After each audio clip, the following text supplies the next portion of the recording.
Hello guys, ఈ వీడియోలో నేను మీకు ఒక 5 భయంకరమైన హర్రర్ స్టోరీస్ గురించి చెప్పబోతున్నా.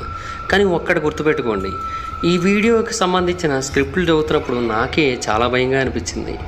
సో మీరు రాత్రిపూట ఒంటరిగా ఈ వీడియోని చూస్తున్నట్టయితే మాత్రం కొంచెం జాగ్రత్తగా ఉండండి. ఎందుకంటే ఈ క్రీపీ పాస్తాలు అనేవి నిజంగా చాలా భయంకరంగా అనిపిస్తూ ఉంటాయి. ఇవి చూడడానికి బెడ్ టైమ్ స్టోరీస్ లాగానే అనిపిస్తూ ఉంటాయి, కానీ బెడ్ ఎక్కినా కూడా నిద్ర పట్టనివ్వకుండా చేసే స్టోరీస్ ఇవి. సో ఇంకెందుకు late, let's get in to the video. Number 1, the room 371 experiment. Carat అనే ఒక వ్యక్తి ఒక ఎక్స్పెరిమెంట్ అయితే కండక్ట్ చేస్తూ ఉన్నాడు. ఆ ఎక్స్పెరిమెంట్ అనేది ఒక ల్యాబొరేటరీలోని ఒక రూమ్లో జరుగుతూ ఉంది. అయితే అది నార్మల్ రూమ్ ఏమీ కాదు, అది ఒక స్పెషల్ ప్లేస్. అక్కడ టైం మరియు స్పేస్ డిఫరెంట్గా రన్ అవుతూ ఉంటాయి. అండ్ ఎవరైతే అందులోకి ఎంటర్ అవుతూ ఉంటారో వాళ్ళందరికీ కూడా పీడకలను కలిగించే కొన్ని విజన్స్ అనేవి కనబడుతూ ఉంటాయి. అయితే ఒకరోజు రాత్రి ఆ ల్యాబ్లో ఉన్నప్పుడు గ్యారెట్ ప్రెగ్నెంట్ అయిన తన భార్య ఎలిజబెత్ని దగ్గరలో ఉన్న ఒక హోటల్లో కలవాల్సి వచ్చింది. అయితే అప్పటికే చాలా ఆలస్యమైంది అండ్ విపరీతంగా పనిచేస్తూ ఉన్నాడో ఏమో బాగా నిద్ర వచ్చింది అండ్ నిద్రపోయాడు. అయితే అతను నిద్రపోయిన తర్వాత అతనికి ఒక పీడకల వచ్చింది. ఆ పీడకలలో అతను ఒక హోటల్ రూమ్లోకి ఎంటర్ అయ్యాడు. ఆ హోటల్ రూమ్లో ఎలిజబెత్ ఉంది, అంటే అతని భార్య ఉంది. ఆమె మంచం మీద ఉండి చాలా గట్టిగా కేకలు పెడుతూ ఉంది. గ్యారెట్ తన బిడ్డకి ఏమవుతుందో అర్థం కాక చాలా భయపడుతూ ఉన్నాడు. అయితే చాలాసేపు ఆ ప్రసవ వేదన అనుభవించిన తర్వాత ఎలిజబెత్ మెల్లిగా బిడ్డకి జన్మనిచ్చింది. అయితే జన్మనిచ్చిన తర్వాత ఆ బిడ్డను చూసి ఎలిజబెత్ అలాగే గ్యారెట్ ఇద్దరు కూడా చాలా భయపడ్డారు. కారణం ఏంటంటే ఆ బిడ్డ పుట్టినప్పటి నుంచి చాలా భయంకరంగా నవ్వుతూ ఉన్నాడు. అంతేకాకుండా ముఖం కూడా చాలా పెద్దగా వెడల్పుగా ఉంది. అలాగే కళ్ళు కూడా పూర్తిగా నల్లగా ఉండి గ్యారెట్ని చూస్తూ ఉన్నాయి. ఆ కళ్ళలో ఏదో ఒక తెలియని రాక్షసత్వం అయితే కనబడుతూ ఉంది. గ్యారెట్ వెంటనే ఆ బిడ్డని మంచం మీద పెట్టేశాడు, చేతిలో ఉంచుకోలేక. అండ్ అంతేకాకుండా ఆ బిడ్డ వైపు కంటిన్యూస్గా చూడలేకపోయాడు కూడా. అయితే అప్పుడు ఎలిజబెత్ గారు చూశాడు. అప్పటి వరకు ఆమె సైలెంట్గా ఉందనుకున్నాడు, కానీ అప్పుడు అతనికి అర్థమైన విషయం ఏంటంటే బిడ్డకి జన్మనిచ్చిన తర్వాత ఎలిజబెత్ కూడా చనిపోయిందనమాట. అయితే అతనికి ఏం చేయాలో అర్థం కాక ఆ గదిలోంచి బయటికి పారిపోవాలని ప్రయత్నించాడు. అయితే అలాగా పారిపోతూ ఆ రూమ్ నెంబర్ ఎంతో అతను ఒక్కసారి చూశాడు. ఆ రూమ్ నెంబర్ ఎంతో తెలుసా? నెంబర్ 371. అతను ఏ రూమ్లో అయితే ఎక్స్పెరిమెంట్ని కండక్ట్ చేస్తూ ఉన్నాడో అతని ల్యాబ్లో ఆ రూమ్ నెంబర్ కూడా రూమ్ నెంబర్ 371. సో ఆ డోర్ని ఓపెన్ చేసి ఎలాగైనా అక్కడ నుంచి పారిపోదామని అతను అనుకుంటూ ఉన్న టైంలో డోరు బయట ఒక నల్లటి ఆకారం కనిపించింది అతనికి. అండ్ ఆ ఆకారం ఏమని చెప్పిందంటే, వాళ్ళు ఇప్పుడు నా వాళ్ళు అని చెప్పింది. అండ్ ఇది విన్న తర్వాత గ్యారెట్ వెంటనే కలలోంచి ఉలిక్కిపడి లేచాడు. అండ్ అతని ల్యాబ్లో కూడా ఏవో వింత శబ్దాలు వస్తున్నట్టు అతను కనిపించి అతను లేచాడు. కాకపోతే ఆ తర్వాత టైంని చూశాడు. అతను తన భార్య దగ్గరికి వెళ్లాల్సిన టైం అయితే దగ్గర పడింది. సో వెంటనే అతను ఎలిజబెత్కి కాల్ చేశాడు. ఎక్కడ ఉన్నావు, ఏం చేస్తున్నావు అని అడిగాడు. ఆమె ఏమో జస్ట్ ఇప్పుడే నాకు పెయిన్స్ వస్తున్నాయి, హాస్పిటల్కి వెళ్లాల్సి ఉంటుంది నేను అని చెప్పింది. అండ్ ఆ తర్వాత వెంటనే గ్యారెట్, నువ్వు ఏ రూమ్లో ఉన్నావు, నీ రూమ్ నెంబర్ ఎంత అని అడిగాడు. నా రూమ్ నెంబర్ 371 అని చెప్పింది. వెంటనే గ్యారెట్ యొక్క రక్తం అనేది తల నుంచి పాదాల వరకు సర్రన పాకింది. వెంటనే ఎలిజబెత్ని ఆ రూమ్ నుంచి బయటకు వచ్చేయమని చెప్పాడు. కానీ ఆ మాటలో ఆమెకి వినబడే లోపే కాల్ కట్ అయిపోయింది, ఎవరో కావాలని కట్ చేసినట్టుగా. సో వెంటనే అతను తన యొక్క ల్యాబొరేటరీ రూమ్ నెంబర్ 371లోకి వెళ్ళాడు. ఎలిజబెత్కి ఆ రూమ్కి ఏదో ఒక లింక్ ఉంది. సో ఖచ్చితంగా వాళ్ళు ఇక్కడ కూడా ఉండి ఉండొచ్చు అతను అనుకొని ఆ రూమ్లోకి అయితే వెళ్ళాడు. కానీ ఆ గది మొత్తం ఎంటీగా కనిపిస్తూ ఉంది. అతను లోపలికి వెళ్ళగానే వెనక నుంచి ఎవరో తలుపుని గట్టిగా వేసేశారు. ఆ తర్వాత లోపలికి ఒక భయంకరమైన నల్లటి ఆకారం అనేది వచ్చింది. అండ్ అది వెంటనే గ్యారెట్ని మెడ మీద పట్టుకొని, వాళ్ళు నా వాళ్ళని నీకు ఆల్రెడీ చెప్పాను కదా, ఎందుకని మళ్ళీ వాళ్ళ గురించే ఆలోచిస్తున్నావు, ఇంకా వాళ్ళకి నీకు ఎటువంటి సంబంధం లేదు, వెళ్ళిపో ఇక్కడి నుంచి అని భయపెడుతూ చెప్పింది. వాళ్ళని ఎందుకు చంపుతున్నావు అని గ్యారెట్ అడిగాడు. అప్పుడు ఆ నల్లటి ఆకారం ఏమని చెప్పిందంటే, అక్కడ మధ్యయుగం కాలం నాటి ఒక ఆత్మనే చిక్కుకుపోయిందని, ఆ ఆత్మ మళ్ళీ తిరిగి మనిషి రూపంలోకి వెళ్ళాలంటే దానికి సుమారుగా 41 ఆత్మల యొక్క సహాయం అయితే అవసరమవుతుందని, అందుకని 41 మందిని చంపడానికి నిర్ణయించుకుందని, ఇప్పటికే 39 మంది చనిపోయారని, ఆ 40వ వ్యక్తి నీ భార్య, 41వ వ్యక్తి నీ బిడ్డ అని చెప్పి ఆ నల్లటి ఆకారం అక్కడి నుంచి మాయమైపోయింది. గ్యారెట్ ఎలాగైనా సరే తన కుటుంబాన్ని కాపాడుకోవాలి అనుకున్నాడు. అట్లీస్ట్ తన బిడ్డనైనా కాపాడుకోవాలనుకున్నాడు. అందుకోసం అతను ఏం చేశాడంటే తనని తానే చంపుకోవాలని నిర్ణయించుకున్నాడు. అప్పుడు 40వ ఆత్మ అతనిదవుతుంది, 41వ ఆత్మ అతని భార్యదవుతుంది, బిడ్డ బ్రతికే ఉంటుంది అనుకున్నాడు. కానీ అతను కత్తితో తన చేతిని కోసుకునే లోపే హోటల్ నుంచి ఫోన్ వచ్చింది, మీ భార్య బిడ్డ చనిపోయారని. హాయ్ ఫ్రెండ్స్, మీరు ఎప్పుడైనా సరే 5,000 రూపాయల ప్రోడక్ట్ 250 రూపాయలకి రావడానికి గమనించారా? లేదు కదా. కానీ అమెజాన్, ఫ్లిప్కార్ట్ లాంటి కంపెనీస్ ఏం చేస్తూ ఉంటాయంటే కొన్ని గోల్డెన్ హవర్స్ టైంలో మెగా డీల్స్ ఇస్తూ ఉంటాయి. ఆ డీల్స్ టైంలో ఒక్కొక్క ప్రోడక్ట్ మీద 90% నుంచి 95% వరకు డిస్కౌంట్ అయితే ఉంటుంది. అయితే ఈ డీల్స్ కోసం మీరు కాన్స్టెంట్గా ఆ యాప్స్ చెక్ చేస్తూ ఉండలేరు కదా. కానీ మీకోసం నేను వాటన్నిటిని కూడా కాన్స్టెంట్గా చెక్ చేస్తూ ఉంటాను. అండ్ దాంట్లో ఎప్పుడు ఏ డీల్ పెట్టినా కూడా ఇమీడియట్గా మీకు ఆ ప్రోడక్ట్ని అయితే షేర్ చేస్తాను. మీరు ఇమీడియట్గా ప్రోడక్ట్ని పర్చేస్ చేయొచ్చు దాని నుంచే. అండ్ అంతేకాదు కొన్ని ఎక్స్ట్రాడినరీ ప్రొడక్ట్స్ ఉంటాయి, వాటిని మీరు బయట ఎక్కడ కూడా చూడరు. వాటి గురించి కూడా నేను మీకు షేర్ చేస్తాను. మీరు సింపుల్గా చేయాల్సింది ఒకటే, కింద డిస్క్రిప్షన్లో మన టెలిగ్రామ్ ఛానల్ లింక్, మన వాట్సాప్ ఛానల్ లింక్, మన ఇన్స్టా బ్రాడ్కాస్ట్ ఛానల్ లింక్ ఉంటాయి. వీటిలో మీరు ఏ యాప్ ఎక్కువగా వాడతారో ఆ యాప్కి సంబంధించిన లింక్ మీద క్లిక్ చేసి ఆ యాప్లో ఉన్న మన ఛానల్ని ఫాలో అవ్వండి. దాంట్లో రెగ్యులర్గా చాలా ప్రొడక్ట్స్ అయితే మీకు అప్డేట్ అవుతూ ఉంటాయి. అండ్ ఆ ప్రొడక్ట్స్లో మీకు ఏది నచ్చినట్టయితే దాన్ని మీరు కొనుగోలు చేయొచ్చు వెంటనే. సో డిస్క్రిప్షన్లో లింక్స్ ఉన్నాయి, వెంటనే ఫాలో అవ్వండి. Number 2, the in dream hot line. ఒక వ్యక్తికి ప్రతిరోజు కూడా కొన్ని భయంకరమైన పీడకలలు రోజు రాత్రి వస్తూ ఉండేవి. ఆ కలలన్నీ కూడా చనిపోయిన అతని యొక్క తండ్రి చుట్టూనే తిరుగుతూ ఉండేవి.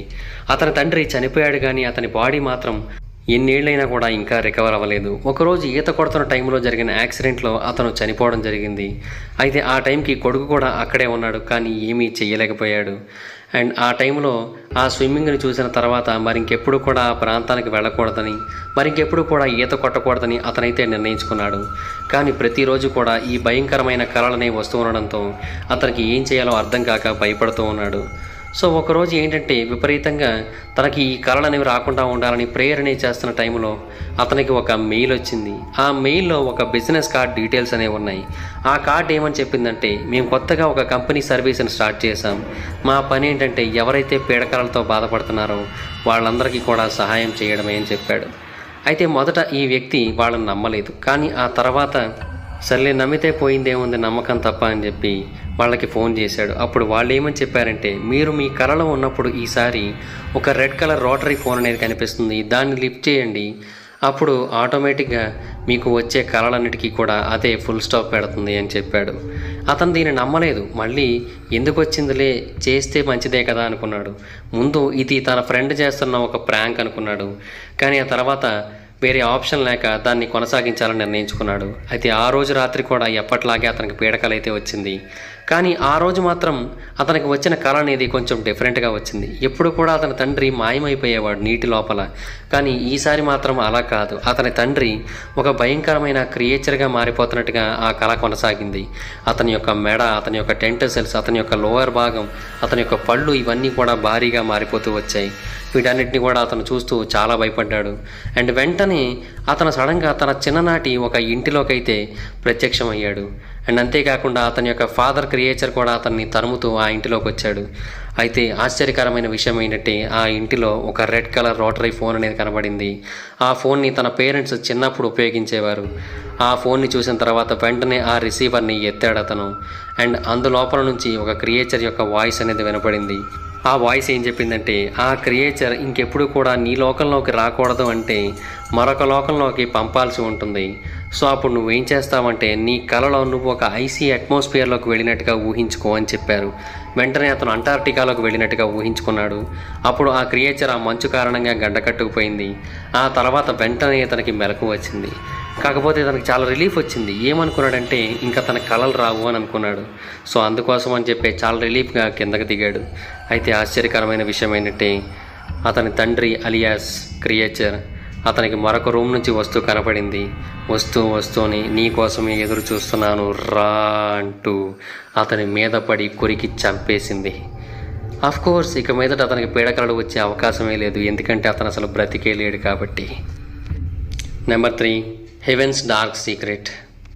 ఈ క్రీపీ పాస్తాలో డార్క్ ఫేట్ అనేది మనుషుల కోసం ఎదురు చూస్తూ ఉంటుందనే విషయం గురించి మనం తెలుసుకుంటూ ఉంటాం. ఈ కథ మొదలయ్యింది ఒక యాక్సిడెంట్ తర్వాత. ఒక కారు మరొక కార్ని గుద్దింది. ఆ టైంలో ఒక వ్యక్తికి చాలా దారుణమైన ఇంజురీస్ అనేవి జరిగాయి. దాని కారణంగా అతను చాలా పెయిన్ అయితే అనుభవిస్తూ వచ్చాడు. అటువంటి పెయిన్ని అతను అంతకుముందు ఎప్పుడు కూడా ఫేస్ చేయలేదు. ఆ పెయిన్కి ఎలాగైనా సరే ముగింపు ఇవ్వడం కోసం అతను తనను తానే చంపేసుకోవాలనుకున్నాడు, కానీ అది కుదరలేదు. హాస్పిటల్ స్టాఫ్ ఎలాగైనా అతను బతికించాలనుకున్నారు, కానీ అది కూడా కుదరలేదు. అతని యొక్క గాయాలనేవి చాలా సివియర్గా అయ్యాయి. సో అందువలన అతను చనిపోయాడు. అయితే ఈ కథ అనేది అక్కడతో ముగిసిపోలేదు. సడన్గా అతనికి కళ్ళ ముందు ఒక భారీ ముసలి వ్యక్తి కనబడ్డాడు. అతను ఏమని చెప్పాడంటే, నా వెనక ఒక రెడ్ డోర్ కనిపిస్తుంది కదా, నువ్వు ఆ రెడ్ డోర్లో గనక వెళ్ళావంటే నువ్వు నేరుగా స్వర్గంలోకి వెళతావు. కానీ ఆ రెడ్ డోర్లోకి నువ్వు వెళ్ళాలి అంటే నువ్వు ఒక త్యాగాన్ని చేయాల్సి ఉంటుంది. ఆ త్యాగం ఏంటంటే నీ చర్మం అని చెప్పాడు. నువ్వు ఆ చర్మాన్ని నీ శరీరం నుంచి తీసిచ్చినట్టయితే అప్పుడు నువ్వు నేరుగా స్వర్గంలోకి వెళ్ళిపోవచ్చు అని చెప్పాడు. అండ్ ఆ వ్యక్తి ఇతనికి ఒక నెంబర్ని కూడా ఇచ్చాడు. ఇది నీ టోకెన్ నెంబర్ అని చెప్పాడు. ఆ తర్వాత ఆ డోర్ దగ్గరికి వెళ్ళి ఒంటరిగా నుంచో అని చెప్పాడు. అతని కళ్ళ ముందు ఏమీ కనిపించట్లేదు. సడన్గా అతను ఆ డోర్లోకి పుష్ చేయబడ్డాడు. అండ్ ఆ డోర్లోంచి చాలా వేగంగా ప్రయాణించాడు. సడన్గా అతను ఒక పెద్ద మంటలోకి వెళ్ళాడు. ఆ తర్వాత అతనికి ఒక విషయం అర్థమైంది. అతని చర్మాన్ని ఎవరో ఆ మంట లోపల నుంచి పూర్తిగా చీల్చేస్తున్నారని చెప్పి అతనికి ఇంకా దారుణమైన పెయిన్ అయితే కలిగింది. ఫైనల్గా అతను ఒక చోట గాలిలో తేలాడు. అతని ఒంటి మీద చర్మం అయితే లేదు. అయితే అతను ఉన్న ప్రాంతం అంతా కూడా తెల్లగా ఉంది. అతను ముందు అది స్వర్గం అనుకున్నాడు, కానీ అక్కడ ఏంజల్స్కి బదులుగా చర్మం లేని వ్యక్తులు కనిపించారు. అంటే చర్మం లేని వ్యక్తుల యొక్క ఆత్మలు కనిపించాయి. వాటిలో ఒక ఆత్మ దగ్గరికి వెళ్ళి, మీరంతా ఇక్కడ ఏం చేస్తున్నారు, మీరందరూ కూడా స్వర్గానికి ఎందుకు వెళ్ళలేదు, మీ చర్మం ఏమైంది, మన చర్మాన్ని వాళ్ళందరూ ఎందుకు తీసుకుంటున్నారు అని అడిగాడు. అప్పుడు ఆత్మ ఏమని చెప్పిందంటే, అవి మన చర్మాన్ని ధరిస్తాయి. యాక్చువల్గా అక్కడ కొన్ని ఆత్మలు ఉన్నాయి. ఆ ఆత్మలంటికి కూడా నిజంగా చర్మం అనేది అవసరం అవుతుంది. అవి భూమి మీదకి వెళ్ళి భూమి మీద కూడా వినాశనాన్ని సృష్టించాలనుకుంటున్నాయి. అందుకని అవి మన చర్మాన్ని తీసుకుంటున్నాయని చెప్పాడు. అయితే ఆ టైంలోనే సడన్గా ఒక పెద్ద ఎలక్ట్రిక్ షాక్ అనేది అతను తగిలింది. అంటే గుండె మీద కరెంట్ షాక్ అనేది ఇచ్చారు. సో అతని గుండె మళ్ళీ కొట్టుకోవడం మొదలుపెట్టింది. అతను మళ్ళీ హాస్పిటల్లోకి వెళ్ళాడు. అంటే మళ్ళీ బ్రతికాడనమాట. సో మొత్తం కథ అంతా కూడా సుఖాంతమైందని అతను అనుకున్నాడు. కానీ ఆ హాస్పిటల్ని బ్యాండేజెస్తో వదిలి వెళ్ళిపోతున్న టైంలో ముందు రోజు రాత్రి మళ్ళీ అతనికి ఒక దారుణమైన పీడకలు వచ్చింది. ఆ కలలో కూడా ఒక ముసలి వ్యక్తి కనిపించాడు. ఎవరు? ఇంతకుముందు రెడ్ డోర్ దగ్గర కనిపించాడుగా, వాడే వచ్చాడు. మళ్ళీ చెప్పాడు, నీకు ముందే చెప్పాను కదా, నిన్ను స్వర్గానికి పంపిస్తాను, నీ చర్మాన్ని నాకు ఇచ్చేయని. మళ్ళీ భూమి మీదకి ఎందుకు వెళ్తున్నావు, నీ చర్మాన్ని నాకు ఇచ్చేయి, నీ చర్మాన్ని నాకు ఇచ్చేయి అని గట్టిగా అరవడం మొదలుపెట్టాడు. అండ్ నీకు ఒక నెంబర్ ఇచ్చాను, ఎప్పుడైతే ఆ నెంబర్ వంతు వస్తుందో అప్పుడు నువ్వు వద్దనుకున్నా కూడా మా వాళ్ళు నీ దగ్గరకు వస్తారు, నీ చర్మాన్ని తీసుకుంటారు, నిన్ను చంపేస్తారు అని చెప్పాడు. Number 4, room sitting. యాక్చువల్గా ఒక వ్యక్తి ఉద్యోగం కోసం చాలా తహతహలాడుతూ ఉన్నాడు. అతని యొక్క పని ఏంటంటే ఆ ఉద్యోగంలో కేవలం 7 రోజులు మాత్రమే పనిచేయాల్సి ఉంటుంది. ఆ 7 రోజులకు గాను సుమారుగా $50,000 అయితే ఇస్తానని యజమాని చెప్పడం జరిగింది. అండ్ అతను పనిచేయాల్సింది ఒక రూమ్లో. ఆ రూమ్ ఏమో ఒక పెద్ద బిల్డింగ్లో ఉంటుంది. అది ఒక ఆఫీస్ రూమ్ అనమాట. దాంట్లో చాలా డెస్కులు ఉంటాయి, అలాగే చాలా కంప్యూటర్స్ కూడా ఉంటాయి. అయితే అతని యొక్క కొత్త బాస్ పేరు ఆల్ ఏమని చెప్పాడంటే, నువ్వు ఈ ఉద్యోగంలో భాగంగా రాత్రి 8 గంటల నుంచి తెల్లవారుజామున 6 గంటల వరకు వారం రోజుల పాటు కంటిన్యూస్గా ఉండాల్సి ఉంటుంది. నువ్వు ఏ పని చేయక్కర్లేదు, జస్ట్ ఆఫీస్ని వదలకుండా తెల్లవారుజాము వరకు ఇక్కడే ఉంటే సరిపోతుంది. కాకపోతే ఇక్కడ ఒక ప్రాబ్లం ఉంటుంది, నీకు కొన్ని ఇన్స్ట్రక్షన్స్ ఇస్తాం, ఆ ఇన్స్ట్రక్షన్స్ని నువ్వు అసలు తప్పకూడదు అని చెప్పాడు. ఆ ఇన్స్ట్రక్షన్స్లో చాలా ఇన్స్ట్రక్షన్స్ చాలా వింతగా, అసలు ఏమాత్రం సెన్స్ లేనట్టుగా కనిపించాయి. అయితే మరొక విషయాన్ని కూడా చెప్పాడు. అదేంటంటే ఇక్కడికి వచ్చిన ఏ ఎంప్లాయీ కూడా 3 రోజులకి మించి ఉండలేదు, 4వ రోజుకి అసలు రాలేదు అని చెప్పాడు. అండ్ ఒకటి గుర్తుపెట్టుకో, ఇక్కడ నువ్వు మెయిన్ ఇన్స్ట్రక్షన్స్ని కొన్నింటిని గుర్తుపెట్టుకోవాల్సి ఉంటుంది.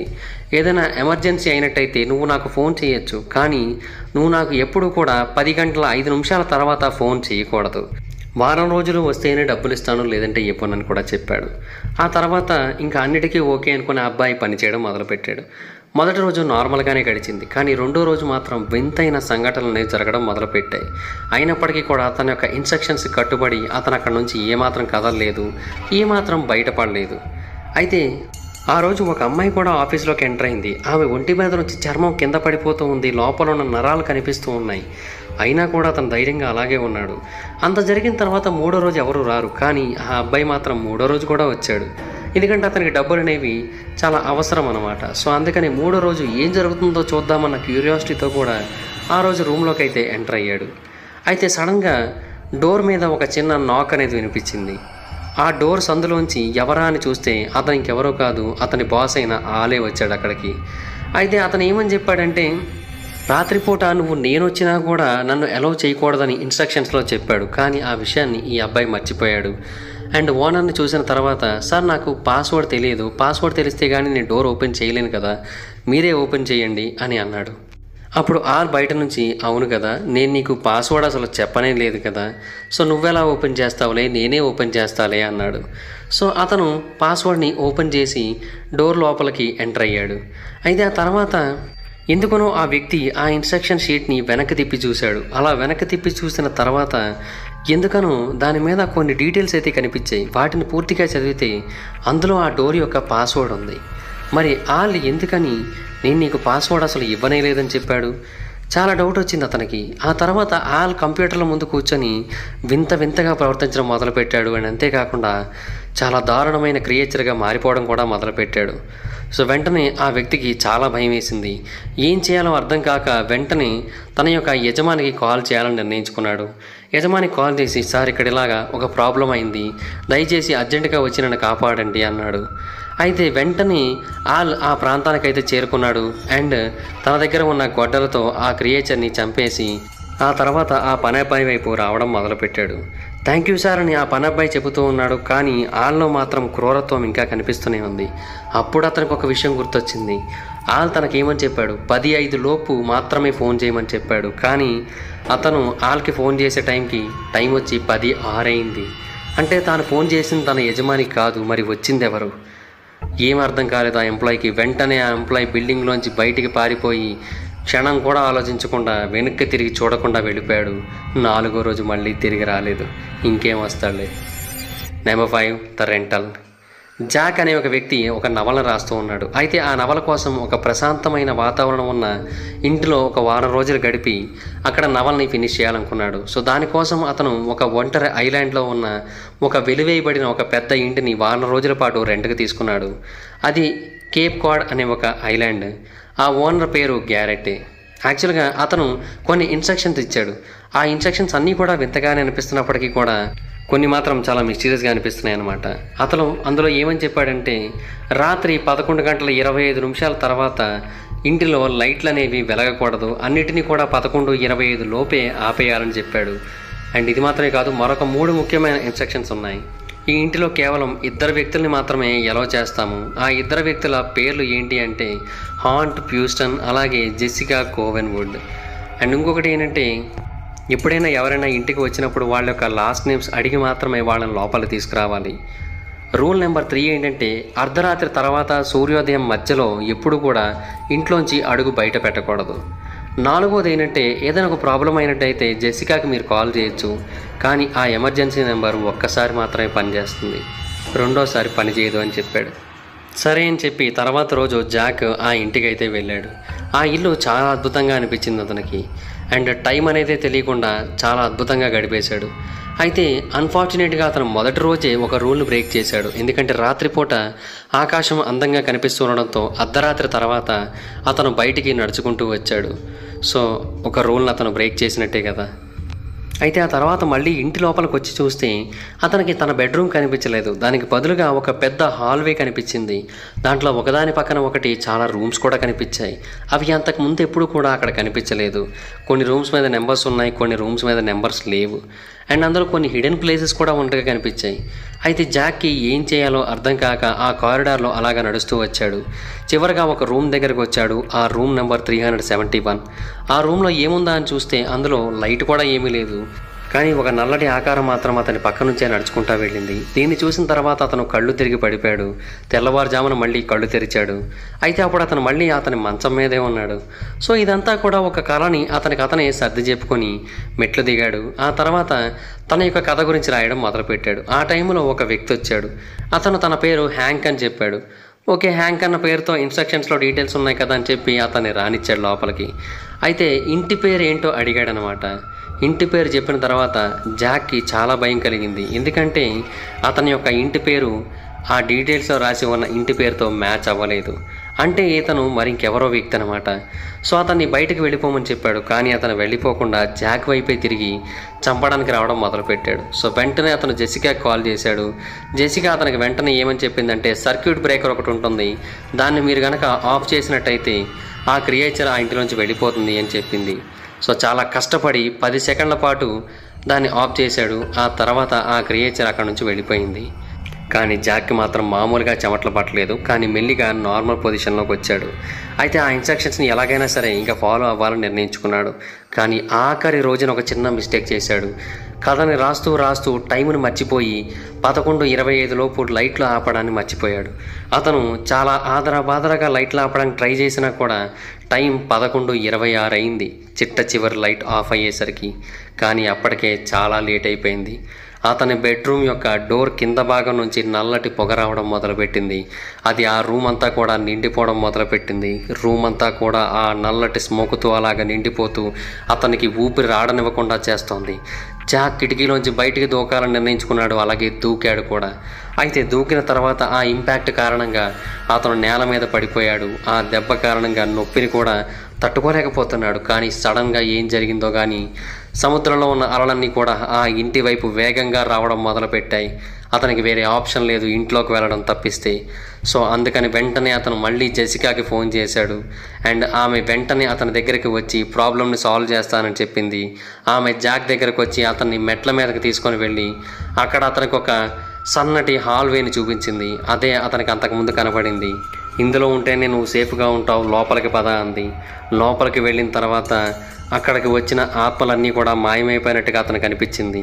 కానీ జెసికా మాత్రం వింతగా ప్రవర్తించడం మొదలుపెట్టింది. జెసికా సడన్గా ఒక క్రియేచర్గా మారిపోవడం మొదలుపెట్టింది. ఆమె యొక్క కళ్ళలోంచి పేగులు, నోటిలోంచి పేగులు అన్నీ బయటికి రావడం మొదలుపెట్టాయి. అప్పుడు అతనికి అర్థమైన విషయం ఏంటంటే జెసికా కేవలం ఒక్కసారి మాత్రమే వస్తుంది, రెండోసారి రాదు. రెండోసారి ఆ కాల్ పనిచేయదని కూడా తన ఓనర్ అయిన క్యారెట్ చెప్పాడు. కానీ తను మర్చిపోయి జెసికా కాల్ చేశాడు. అంటే ఇప్పుడు వచ్చింది జెసికా కాదు, ఇక్కడ ఉన్నది ఒక క్రియేచర్. ఆ విషయాన్ని అర్థం చేసుకున్న తర్వాత అతను వెంటనే మళ్ళీ కిటికీలోంచి దూకేశాడు. ఆ తర్వాత ఆ ఇంటికి చాలా దూరంగా పారిపోయాడు. నెక్స్ట్ డే తన ఓనర్ వస్తే తనకి ఇంటి తాళాలు అప్పచెబుదామని చెప్పి ఇంటికి దూరంగా వెయిట్ చేస్తూ ఉన్నాడు. కానీ ప్రాబ్లం ఏంటంటే ఆ ఓనర్ కూడా మళ్ళీ తిరిగి రాలేదు. అతను ఆ ద్వీపంలోనే ఉండిపోయాడు. ఆ తర్వాత సముద్రపు అలలు ఒక్కసారిగా 15 అడుగులు ఎత్తుకు చేరుకున్నాయి. తర్వాత ఏం జరిగిందో మీకే అర్థమై ఉంటుందిగా. బూమ్. సో ఓకే గైస్, చూశారు కదా, ఇవి భయంకరమైన 5 క్రీపీ పాస్తాస్. వీటిలో ఏది మీకు చాలా భయంకరంగా అనిపించిందో కింద కామెంట్ చేయండి. అండ్ ఇన్ఫ్యాక్ట్ ఇలాంటి క్రీపీ పాస్తాస్ చాలా రెడిట్లో ఉంటాయి. రెడిట్లో క్రిస్టఫర్ మ్యాక్సిమ్ అనే ఒక వ్యక్తి ఉన్నాడు. అతను ఈ క్రీపీ పాస్తాస్ గురించి మనకు తెలియజేస్తూ ఉంటాడు. సో ఒకవేళ మీరు అతన్ని కనుక ఫాలో అవ్వాలనుకుంటున్నట్టయితే రెడిట్లో అకౌంట్ అయితే ఓపెన్ చేసుకుని అతన్ని ఫాలో అవ్వచ్చు. ఇలాంటి భయంకరమైన స్టోరీస్ అతని అకౌంట్స్లో ఇంకా చాలా కుప్పలుగా ఉంటాయి. ఓకే గైస్, ఈ వీడియో మీకు నచ్చినట్టయితే లైక్ చేయండి, వీడియోని షేర్ చేయండి, మా ఛానల్ని సబ్స్క్రైబ్ చేసుకోండి, పక్కనే ఉన్న బెల్ ఐకాన్ క్లిక్ చేయండి. ఈ వీడియోని షేర్ చేయడం మాత్రం మర్చిపోద్దు, ఎందుకంటే షేర్ చేస్తేనే వీడియో గురించి మా ఛానల్ గురించి అందరూ తెలుస్తుంది. ఒకవేళ మీరు డైరెక్ట్గా ఫాలో అవ్వాలనుకుంటే నా ఇన్స్టాగ్రామ్ ఐడి యొక్క లింక్ కింద డిస్క్రిప్షన్లో ఉంటుంది. దాని మీద క్లిక్ చేసి మీరు నన్ను ఫాలో అవ్వచ్చు. Thank you guys, bye bye. Hi friends, మీరు ఎప్పుడైనా సరే 5,000 రూపాయల ప్రోడక్ట్ 250 రూపాయలకి రావడానికి గమనించారా? లేదు కదా. కానీ అమెజాన్, ఫ్లిప్కార్ట్ లాంటి కంపెనీస్ ఏం చేస్తూ ఉంటాయంటే కొన్ని గోల్డెన్ హవర్స్ టైంలో మెగా డీల్స్ ఇస్తూ ఉంటాయి. ఆ డీల్స్ టైంలో ఒక్కొక్క ప్రోడక్ట్ మీద 90% నుంచి 95% వరకు డిస్కౌంట్ అయితే ఉంటుంది. అయితే ఈ డీల్స్ కోసం మీరు కాన్స్టెంట్గా ఆ యాప్స్ చెక్ చేస్తూ ఉండలేరు కదా. కానీ మీకోసం నేను వాటన్నిటిని కూడా కాన్స్టెంట్గా చెక్ చేస్తూ ఉంటాను. అండ్ దాంట్లో ఎప్పుడు ఏ డీల్ పెట్టినా కూడా ఇమీడియట్గా మీకు ఆ ప్రోడక్ట్ని అయితే షేర్ చేస్తాను. మీరు ఇమీడియట్గా ప్రోడక్ట్ని పర్చేస్ చేయొచ్చు దాని నుంచే. అండ్ అంతేకాదు కొన్ని ఎక్స్ట్రాడినరీ ప్రొడక్ట్స్ ఉంటాయి, వాటిని మీరు బయట ఎక్కడ కూడా చూడరు. వాటి గురించి కూడా నేను మీకు షేర్ చేస్తాను. మీరు సింపుల్గా చేయాల్సింది ఒకటే, కింద డిస్క్రిప్షన్లో మన టెలిగ్రామ్ ఛానల్ లింక్, మన వాట్సాప్ ఛానల్ లింక్, మన ఇన్స్టా బ్రాడ్కాస్ట్ ఛానల్ లింక్ ఉంటాయి. వీటిలో మీరు ఏ యాప్ ఎక్కువగా వాడతారో ఆ యాప్కి సంబంధించిన లింక్ మీద క్లిక్ చేసి ఆ యాప్లో ఉన్న మన ఛానల్ని ఫాలో అవ్వండి. దాంట్లో రెగ్యులర్గా చాలా ప్రొడక్ట్స్ అయితే మీకు అప్డేట్ అవుతూ ఉంటాయి. అండ్ ఆ ప్రొడక్ట్స్లో మీకు ఏది నచ్చినట్టయితే దాన్ని మీరు కొనుగోలు చేయొచ్చు వెంటనే. సో డిస్క్రిప్షన్లో లింక్స్ ఉన్నాయి, వెంటనే ఫాలో అవ్వండి.